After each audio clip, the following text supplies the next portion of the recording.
आपको हाथ में मस्तिष्क रेखा की एक ऐसी स्थिति बताएंगे जिसमें आपके विचार जो है वो दिन भर किसके आते हैं। अगर मस्तिष्क रेखा में जिस भी जगह मस्तिष्क रेखा जाएगी या उसका झुकाव होगा, दिमाग में वही विचार आएंगे। तो हम आपको बताते हैं मस्तिष्क रेखा, क्योंकि आपके विचारों को बताती है। मस्तिष्क रेखा से माँ भी देखते हैं। मस्तिष्क रेखा यह वाली होती है। इस रेखा पर अगर त्रिभुज हो तो यह धन की स्थिति भी बताती है, आपके पास कितनी प्रॉपर्टी है यह भी बताती है। लेकिन हम आज आपको बताएंगे कि अगर मस्तिष्क रेखा किसी तरह से खराब हो गई हो और वो जा कर के हृदय रेखा में मिल जाए, जैसे यहाँ आप गौर से देखेंगे ये मस्तिष्क रेखा थी और ये जाके इधर को मिल गई। जब मस्तिष्क रेखा इस प्रकार से हृदय रेखा में मिल जाती है, ये हृदय रेखा है, कुछ भी लाइनें हमेशा सीधी चलनी चाहिए। अगर वो कहीं पर भी उसका फ्लो दूसरी जगह चला गया तो वो वहीं जा कर के खराबी दे देती है।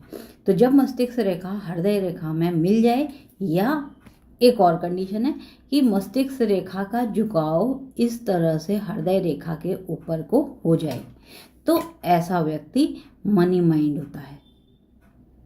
मनी माइंड का मतलब है ऐसे व्यक्ति के पास इमोशंस कम होते हैं। इमोशन का मतलब ऐसा व्यक्ति भावनात्मक रूप से कम जुड़ता है।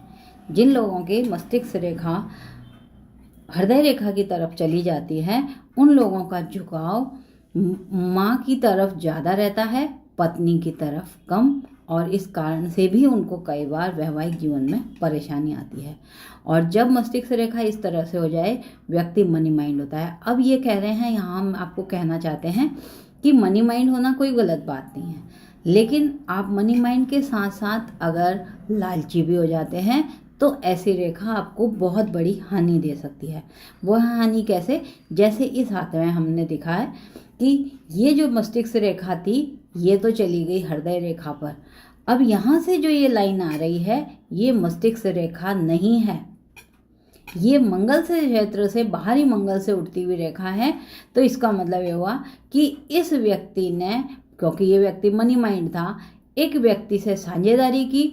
साझेदारी अपने ही किसी रिश्तेदार में बाहरी व्यक्ति से की, इनको जीजा कहते हैं, अपने जीजा यानी बहन के आदमी से की, और वहाँ इनने अपना दिमाग लगाया उनको हानि देने के लिए। और उनको हानि तो नहीं आई, बल्कि क्या हुआ ये देखिएगा, यहाँ से लाइन नीचे को चली गई।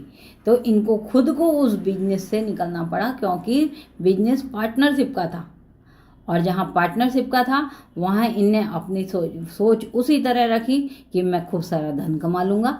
यहाँ पर ये अंगुली छोटी थी, इसको साझेदारी की अंगुली कहते हैं। ये देखना जरूरी होता है कि मस्तिष्क रेखा जब इस तरह की है तो आपकी अन्य अंगुलियों का झुकाव कैसा है।